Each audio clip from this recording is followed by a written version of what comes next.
بسم اللہ الرحمن الرحیم۔ سن سکو تو سنو میں خوش آمدید ایک نئے ناول کے ساتھ آپ کی خدمت میں حاضر ہیں۔ ناول کا عنوان ہے درد کے سارے موسم، جو لکھا ہے مہناز عرفان نے۔ قسط نمبر 1 کے ساتھ آپ کی خدمت میں حاضر ہیں۔ اگر آپ نے ابھی تک ہمارا چینل سبسکرائب نہیں کیا تو ہمارے چینل کو سبسکرائب کریں اور بیل آئیکن کو پریس کرنا مت بھولیے گا تاکہ آنے والی تمام اقساط آپ کو بر وقت ملتی رہیں۔ شکریہ۔ سامی، او سائمہ، کہاں ہو؟ جلدی آؤ۔ زوہب شاپل لہراتا گھر میں داخل ہوا۔ عموماً سائمہ اس کی یوں پکارنے پر دوڑی چلی آتی تھی، مگر اس وقت اس کی آمد کے آثار کہیں نہ تھے۔ وہ ادھر ادھر دیکھتا ہوا سیدھا اماں کے کمرے میں چلا آیا۔ یہ سائمہ، اماں نے چونک کر دیکھا۔ بیٹا، وہ تو نعیمہ کے ساتھ بازار گئی ہے، کوئی کام ہے کیا؟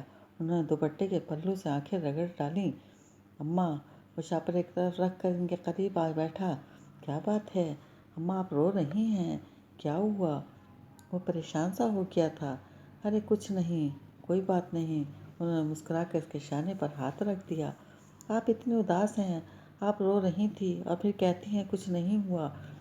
اماں بتاؤ نا، کیا بات ہے؟ وہ ان کے دونوں ہاتھ تھام کر لاڈ سے پوچھ رہا تھا۔ اماں ایک دم مسکرا دیں۔ تو خواہ مخواہ پریشان ہو جاتا ہے، ایسی کوئی بات نہیں۔ وہ ہے نا آپا مختار، ناصر کی ماں، وہ آئی تھی، بیچاری بہت دکھی تھیں۔ دونوں بہوؤں نے جینا عذاب کر رکھا ہے اور بیٹے ہیں کہ جوروں کا غلام بنے ہوئے ہیں، ذرا ذرا سی چیز کے لیے ترستی ہیں۔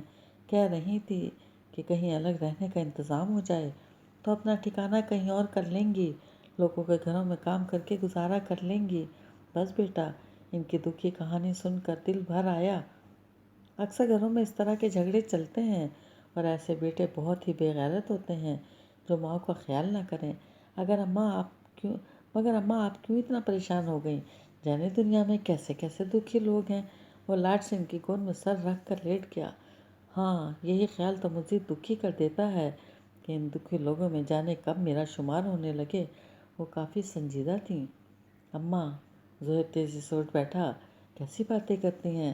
خدا نہ کرے جو آپ کا شمار ان میں ہو، میں مر تو نہیں گیا، اللہ نہ کرے۔ انہوں نے جلدی سے اس کے منہ پر ہاتھ رکھ دیا۔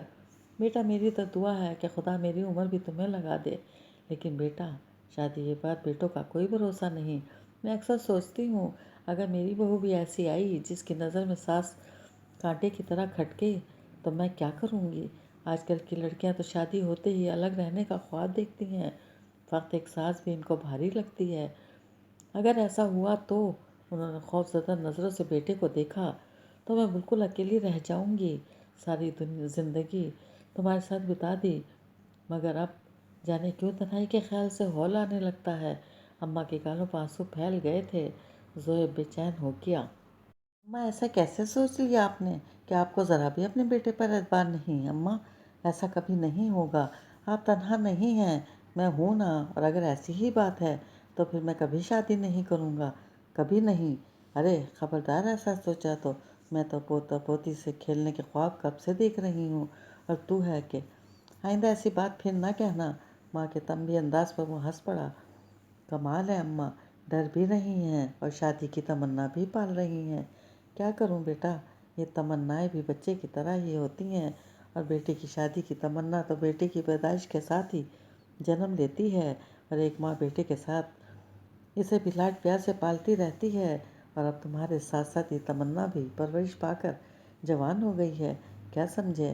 اماں، وہ ماں کے گلے میں جھول گیا۔ آپ کو خوف زدہ ہونے کی ضرورت نہیں ہے اماں، مجھے پتہ ہے۔ آپ نے بابا کی موت کے بعد اپنی تمام زندگی میرے نام کر دی، محنت مزدوری کر کے مجھے پالا پوسا، تنہائی کا عذاب جھیلا، مگر اب میں آپ کو تنہا نہیں کروں گا۔ آپ کی بہو کو آپ کی عزت، آپ کا احترام کرنا پڑے گا۔ آپ کی ضرورت اسے اسی طرح ہوگی جیسے مجھے آپ کی ضرورت ہے۔ خدا کرے کوئی اچھی لڑکی اس گھر میں آئے۔ اماں، ایسا ہی ہوگا، بس آپ دعا کرتی رہا کریں۔ میری دعائیں تو ہر وقت تمہارے ساتھ ہیں بیٹا۔ بس کیا ہے کہ اب بوڑھی ہو گئی ہوں، ساری زندگی تنہا رہی، کوئی احساس نہ ہوا، مگر اب تنہائی سے ڈر لگتا ہے۔ اب میں ایسا نہیں سوچو نا۔ اس نے اماں کے درمیان دونوں پاؤں تھام لیے تھے۔ اماں کے خدشات اسے تڑپا رہے تھے۔ چلو نہیں سوچتی۔ اچھا یہ بتاؤ، تم سائمہ کو کیوں پکار رہے تھے؟ مجھے پتہ ہے اماں، جب میں آتا ہوں تو وہ یہیں ہوتی ہے۔ آج میں اس کے لیے رنگ برنگی چوڑیاں اور کلپس لایا ہوں، دیکھ کر خوش ہو جائے گی۔ مجھے پتہ ہے تو اسے بہت پیار کرتا ہے، مگر سامنے تو ہمیشہ ڈانٹ ٹپٹ ہی کرتا رہتا ہے۔ آ جائے گی ابھی۔ اس کی ماں کی سہیلی آئی ہے، اس لیے چلی گئی ہے۔ اچھا پڑوسن اور اچھے پڑوسی بھی بڑی نعمت ہوتے ہیں، اور سائمہ کی وجہ سے تو مجھے بڑا ہی آرام ہے۔ لا دکھا تو کیسی چوڑیاں ہیں۔ اماں نے شاپر کو بیڈ پر الٹ دیا۔ کلپس اور رنگ برنگی چوڑیاں بکھر گئیں۔ بہت خوش ہوگی دیکھ کر۔ وہ چوڑیاں سیٹ کرنے لگیں۔ اماں، اب کچھ ہی عرصہ جاتا ہے کہ ان چیزوں سے اس کا دل بھر جائے گا۔ اچھا خیر، آپ کو بتانا تھا کہ کل مجھے خیرپور جانا ہے۔ کتنے دن کے لیے؟ بس 1 ماہ۔ بس 1 ماہ تو یوں کہہ رہا ہے جیسے ایک دن کی بات ہو۔ میرے لیے تو 1 ماہ بھی 1 سال کے برابر ہوتا ہے۔ اماں نے ٹھنڈی سانس بھری۔ کیا کریں اماں، روزی کا سوال ہے۔ میں آپ سے کہتا تو ہوں کہ آپ بھی ساتھ چلا کریں، مگر آپ سفر کے خیال سے راضی نہیں ہوتی۔ ارے بیٹا، سفر ہی کیا، یہ خانہ بدوشوں کی طرح میں کہاں تمہارے ساتھ پھرتی پھروں گی۔ تمہاری یہ نوکری تمہیں ہر 2-3 مہینے بعد کچھ عرصے کے لیے اندرون سندھ بھیج دیتی ہے۔ مستقل وہاں ٹھکانہ کر دیں تو میں بھی چل پڑوں۔ ارے نہیں اماں، ایسی دعا مت کریں۔ میں مستقل وہاں رہ نہیں پاؤں گا۔ کراچی چھوڑ کر میں شاید کہیں بھی نہ رہ سکوں۔ ہاں، ایسی ہی ہوتی ہے وطن کی طرح، اپنے شہر کی مٹی کی چاہ۔ چلو تم منہ ہاتھ دھو لو، میں چائے لاتی ہوں۔ اماں اٹھ کر چلی گئیں اور وہ غسل مندی سے پڑا اماں کے بارے میں سوچتا رہا۔ بیچاری اماں، کس طرح کم پوسی سے انہوں نے اسے پالا، پڑھایا، لکھایا۔ خود بھوکی رہتی، اس کا پیٹ بھر دیا کرتی، پیون لگے کپڑے پہنتی، مگر اسے ہمیشہ صاف ستھرا لباس پہناتی۔ اور اب اماں خوف زدہ ہیں؟ نہیں، کبھی نہیں۔ اس نے ایک عزم سے سوچا اور اٹھ کر غسل خانے کی طرف چل دیا۔ اگلے دن وہ خیرپور چلا آیا۔ کھجوروں کے باغات سے گھرا یہ چھوٹا سا شہر اس کا دوسرا گھر بن گیا تھا۔ اپنے کام کے سلسلے میں عموماً اسے یہاں رہنا پڑتا تھا۔ ایک کمرے والا چھوٹا سا مکان اس کا گھر تھا، جس میں بس ضرورت کی ہی چیزیں تھیں۔ شام کو آفس سے واپس آ کر عموماً اس کا وقت گھر پر ہی گزرتا تھا۔ اس نے ایک چھوٹا سا ٹی وی لے رکھا تھا، اسپورٹس پروگرام دیکھتا رہتا، یہ کتابیں پڑھ لیا کرتا۔ باقی دلچسپی کا کوئی سامان ہی نہ تھا۔ دوست بھی بس واجبی سے تھے۔ اس دن بھی وہ آفس سے آیا تو سیدھا غسل خانے میں گھس گیا۔ گرمی ہی کچھ ایسی تھی۔ اب یہ غسل سے فارغ ہوا ہی تھا کہ دروازے پر دستک ہونے لگی۔ جلدی جلدی قمیص پہن کر اس نے دروازہ کھولا اور پھر ٹھٹک کر رہ گیا۔ وہاں ایک نوجوان لڑکی کھڑی تھی۔ زحمت کی معافی چاہتی ہوں، مگر پلیز یہ دوائیں لا دیجیے۔ اماں کی طبیعت بہت خراب ہے۔ وہ روحان سی تھی، بہت پریشان سی، کچھ سوچنے کا وقت ہی نہ تھا۔ اس نے پرچہ اور پیسے پکڑے اور گھر بند کیے بغیر دوا لینے چل دیا۔ 2 گلی چھوڑ کر سڑک آ جاتی تھی۔ سڑک پر کچھ آگے جا کر کیمسٹ کی دکان تھی۔ وہ دوا لے کر واپس آیا تو لڑکی دروازے پر سے غائب تھی۔ اسے اپنی غائب دماغی پر غصہ آ گیا۔ اب کیسے پتہ کروں وہ کس گھر سے آئی تھی؟ پوچھا تک نہیں۔ اس نے خود کو ملامت کی، لیکن اس سے قبل کہ وہ خود کو مزید ملامت کرتا، برابر کا دروازہ کھلا اور وہی لڑکی تیزی سے نکل کر اس کی طرف بڑھی۔ اس نے دوائیں آگے کر دیں۔ شکریہ زہیب جی، زہیب صاحب، بہت شکریہ۔ میں اماں کو اکیلے چھوڑ کر نہیں جا سکتی تھی، ورنہ ضرور دوا لے آتی۔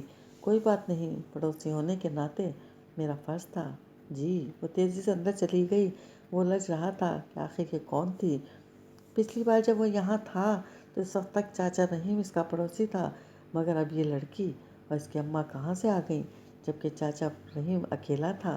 اصل میں چاچا رحیم اور اس کا گھر ایک ہی گھر کے 2 حصے تھے۔ یہ گھر رحیم چاچا کے بھائی کا تھا، جو ذرا اچھے علاقے میں رہتا تھا۔ رحیم بھائی کو کرایہ دیتا تھا اور زہیب کا کرایہ کمپنی کے ذمے تھا۔ اگلے دن وہ آفس سے آیا ہی تھا کہ دروازے پر دستک ہوئی کہ آج پھر وہی لڑکی ہے، اسے آج بھی دوا منگانی ہے۔ سوچتے ہوئے اس نے دروازہ کھولا، لیکن وہ لڑکی تو نہیں، تقریباً 4 سال کی ایک پیاری سی بچی تھی۔ انکل یہ لے لیں۔ اس کے ہاتھ میں پلیٹ تھی جس پر رومال تھا۔ ارے آؤ بیٹا، اندر آؤ۔ اس نے پلیٹ سیدھے ہاتھ میں پکڑی اور الٹے ہاتھ سے بچی کا بازو تھام کر اندر لے آیا۔ پلیٹ سے رومال ہٹایا، اس میں کھیر تھی۔ پلیٹ میز پر رکھ کر اس نے بچی کو گود میں اٹھا لیا۔ اچھا بیٹا، اب یہ بتائیے آپ کس گھر میں رہتی ہیں؟ وہ برابر والے۔ بچی نے ہاتھ سے ایک طرف اشارہ کیا۔ برابر والے ہوں۔ وہ سوچ میں پڑ گیا، برابر میں تو 2 گھر تھے، دائیں کے بائیں۔ انکل میں جاؤں؟ امی نے کہا تھا انکل کو دے کر جلدی آنا، امی نے بھیجی ہے یہ کھیر۔ اب وہ سوچ رہا تھا آخر وہ امی کس گھر میں رہتی ہوں گی، کس نے پکائی ہے؟ امی نے پکائی ہے دادی کے لیے، کل آپ نے دوا لا کر دی تھی نا دادی کی۔ اوہ، تو یہ بچی پڑوس سے آئی ہے، اس لڑکی کی بہن ہوگی، مگر وہ تو اماں کہہ رہی تھی، شاید بچی کی پھوپھی ہوگی۔ ٹھیک ہے بیٹا، میں پلیٹ خالی کر کے دیتا ہوں، امی کا شکریہ ادا کرنا۔ اس نے پلیٹ دھو کر اسے پکڑا دی، بچی واپس چلی گئی۔ پھر کئی دن تک وہ بچی نظر نہیں آئی، وہ بھول بھال بھی گیا۔ اسے پتہ چل گیا تھا کہ چاچا رحیم یہاں سے گھر چھوڑ کر چلا گیا ہے، اور اب اس گھر میں کوئی نئے کرایہ دار ہیں، مگر ابھی تک اس گھر کے کسی مرد سے اس کا سامنا نہیں ہوا تھا۔ یوں تو اکیلے پن کی وجہ سے اس محلے میں اس کی بہت زیادہ جان پہچان کسی سے بھی نہیں تھی، کیونکہ وہ مستقل یہاں کا مکین بھی نہیں تھا۔ تاہم محلے کے تمام مردوں سے سلام دعا کی حد تک تعلق تو تھا۔ ایک دن وہ بچی پھر چلی آئی، اس بار اس کے بال اس کے ذہن میں آ گئی تھی۔ دونوں ذہنوں کے درمیان سی دیوار جدا کرتی تھی۔ بچی نے گیند اچھالی ہوگی جو اس طرف چلی آئی تھی۔ انکل میری گیند آئی ہے۔ کہاں؟ وہاں، اس نے اندر اشارہ کیا دیا۔ آؤ بیٹا، آ کر خود دیکھ لو۔ بچی دوڑ کر اندر آئی اور کیاری میں گیند تلاش کرنے لگی۔ جلدی وہ اسے ڈھونڈنے میں کامیاب ہو گئی، مل گئی، وہ خوش ہو گئی تھی۔ دکھائیے۔ ارے بھائی، یہ تو بہت اچھی گیند ہے۔ اچھی تو خیر آپ بھی ہیں، کیا نام ہے آپ کا؟ سونی۔ وہ شرما گئی۔ ارے واہ، آپ نے اپنے نام کی طرح ہی سونی ہیں۔ آپ کے گھر میں اور کون کون ہے؟ آپ کا بھائی یا بہن؟ نہیں ہے، کوئی بھائی بہن نہیں ہے۔ اس نے نفی میں گردن ہلائی۔ تو پھر اور کون ہے؟ امی ہیں اور دادی ہیں، اور کوئی نہیں؟ ابو؟ وہ تو نہیں ہیں۔ کہاں ہیں؟ امی کہتی ہیں اللہ میاں کے پاس۔ اس نے آسمان کی طرف انگلی اٹھا کر اشارہ کیا۔ زہیب گنگ سا رہ گیا۔ بچی بن باپ کی تھی، اس کا دل دکھ سے بھر گیا۔ وہ بھی تو بن باپ کا تھا۔ یکایک اسے خیال آیا کہ بچی نے اس لڑکی کے بارے میں تو کچھ بتایا ہی نہیں، شاید وہ ان کے ساتھ نہیں رہتی ہوگی۔ اس نے سوچا۔ پھر یوں ہوا کہ بچی سے اس کی دوستی ہو گئی، وہ روز ہی آنے لگی۔ وہ زہیب سے کافی مانوس ہو گئی تھی۔ ایک دن چھٹی کے دن وہ صبح ہی چلی آئی اور بہت دیر تک گھر نہیں گئی۔ سونی، اے سونی بیٹا، دادی ہیں۔ وہ اس کے ساتھ کھیل رہا تھا کہ دروازے پر آواز سن کر بچی نے دھیمے سے شرارتی لہجے میں کہا، تمہاری دادی؟ بچی نے آنکھیں ہنس پڑی۔ میں چھپ جاؤں؟ دادی آ کر ڈھونڈیں گی۔ وہ پلنگ کے نیچے گھس گئی۔ زہیب نے دروازہ کھولا۔ ایک بوڑھی ناتوانا سی اور خاتون تھی۔ السلام علیکم خالہ۔ جیتے رہو بیٹا۔ سونی یہاں ہے؟ ہاں ہے تو۔ وہ مسکرا دیا۔ چھپ گئی ہے، اندر آ جائیں۔ خاتون اندر چلی آئیں۔ سونی بیٹا، باہر آؤ۔ کہاں ہو؟ آپ بیٹھیں، میں بلاتا ہوں۔ اس نے برآمدے میں کرسی کی طرف اشارہ کیا۔ وہ بیٹھ گئیں۔ پھر سونی کو اس نے بیڈ کے نیچے سے نکالا۔ وہ کھلکھلاتی ہوئی دادی کی طرف دوڑ آئی۔ اس کی ماں بازار گئی ہے سودا سلف لانے، دیر ہوئی تو میں پریشان ہو گئی کہ بچی کہاں نکل گئی۔ زہیب دوسری کرسی پر بیٹھ گیا۔ سونی اس کی گود میں چڑھ گئی۔ یہاں تم اکیلے رہتے ہو؟ جی، اصل میں گھر تو میرا کراچی میں ہے، ماں کے ساتھ رہتا ہوں، مگر کمپنی کے کام سے مجھے اکثر یہاں آنا پڑتا ہے، اسی سلسلے میں آیا ہوں آج بھی۔ ہاں، تبھی میں سوچتی تھی کہ گھر خالی کیوں رہتا ہے، ہمیں بھی یہاں آئے 2 مہینے ہوئے ہیں۔ آپ لوگ کسی دوسرے علاقے سے آئے ہیں؟ ہاں، پہلے جہاں رہتے تھے وہاں کرایہ زیادہ تھا، بیٹا تو رہا نہیں، اب بہو پر ذمہ داری ہے۔ وہ ایک دم اداس ہو گئیں۔ وہ ایک اسکول میں پڑھاتی ہے۔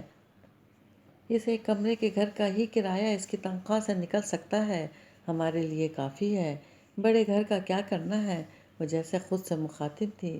سونی آپ کی پوتی ہے؟ ہاں، یہ 2-4 ماہ کی تھی تو میرا بیٹا حادثے میں مارا گیا۔ آنسو ان کے گالوں پر لڑک آئے۔ صبر کریں خالہ، اللہ کی یہی رضا تھی۔ ہاں بیٹا، اللہ کی رضا تھی، اسی لیے صبر آ گیا، پر کبھی کبھی دل بھر ہی آتا ہے، خاص کر بہو کی حالت دیکھ کر۔ اب اس کی عمر ہی کیا ہے اور اتنی ذمہ داری؟ میں تو کسی قابل ہی نہیں ہوں، ورنہ بہو کو گھر سے قدم کاہے کو نکالنے دیتی، خود کچھ کر لیتی۔ وہ دکھی اور دل گرفتہ تھیں۔ آپ کے اپنے کوئی رشتہ دار وغیرہ مزدوکیہ کا کوئی نہیں، بہو کے سب ہیں، بھائی بھاوجیں، ان کے بچے۔ دروازے پر دستک ہوئی، زہر نے دروازہ کھولا۔ وہی لڑکی تھی جس نے ایک دن دوا منگوائی تھی۔ اماں جی آپ یہاں ہیں، میں محلے بھر میں ڈھونڈ آئی، گھر کھلا پڑا تھا، میں تو پریشان ہو گئی تھی۔ وہ اندر آ گئی تھی، گویا زہیب کی موجودگی کا اسے احساس ہی نہ تھا۔ میں سونی کو دیکھنے آئی تھی، مگر اماں جی آپ کی طبیعت ٹھیک نہیں ہے، آپ کو چلنا پھرنا منع ہے۔ ارے بیٹا کب تک بستر کی قیدی ہو کر پڑی رہوں، تھک جاتی ہوں، ملنے ملانے کو جی کرتا ہے، پر ابھی تو میں سونی کو دیکھنے آئی تھی، پھر انہیں جیسے زہیب کی موجودگی کا احساس ہوا۔ یہ سارا ہے، میری بہو، سونی کی ماں۔ زہیب جو تجویز میں تھا یہ سن کر سٹپٹا گیا، تو یہ لڑکی سونی کی ماں ہے، جسے وہ پہلے بہن پھر اس کی پھوپھی سمجھا تھا۔ وہ سونی کی ماں لگتی ہی نہیں تھی، کم عمر نازک نازک سی دوشیزہ۔ سونی آپ سے کافی مانوس ہو گئی ہے، آپ کو پریشان کرتی ہوگی آ کر۔ نہیں نہیں، مجھے تو اچھا لگتا ہے، میرا دل بہل جاتا ہے، اکیلا ہوتا ہوں نا۔ چلیں اماں جی، وہ بے نیازی سے مڑ کر انہیں اٹھانے لگی۔ اچھا بیٹا، خوشی ہوئی تم سے مل کر۔ انہوں نے دھیرے سے قدم بڑھایا۔ مجھے بھی اچھا لگا، اگر آپ بیمار نہ ہوتی تو عرض کرتا کہ روز آ جایا کریں۔ چلو میری مجبوری ہے، تم تو آ سکتے ہو۔ زہیب نے سٹ پٹا کر سارا کو دیکھا، مگر اس کا چہرہ سپاٹ تھا۔ روز تو نہیں، مگر کبھی کبھی آ جایا کروں گا۔ ویسے اگر آپ لوگ مناسب سمجھیں تو اتنا کہوں گا کہ کسی چیز کی ضرورت ہو تو مجھ کو بتا دیا کریں، سودا سلف کی ضرورت ہوتی ہوگی، آپ کے گھر میں کوئی مرد نہیں ہے، میں لا دیا کروں۔ بڑی مہربانی بیٹا۔ سارا اب بھی خاموش تھی۔ انکل اللہ حافظ، کل آؤں گی، کرکٹ کھیلیں گے۔ وہ ہاتھ لہراتی ماں اور دادی کے ساتھ چلی گئی۔ گھر کے سربراہ کے بغیر ایک خاندان، دادی بیمار لاغر، بہو کم عمر نوجوان، پوتی کم سن بچی۔ وہ کافی دیر انہی کے بارے میں سوچتا رہا۔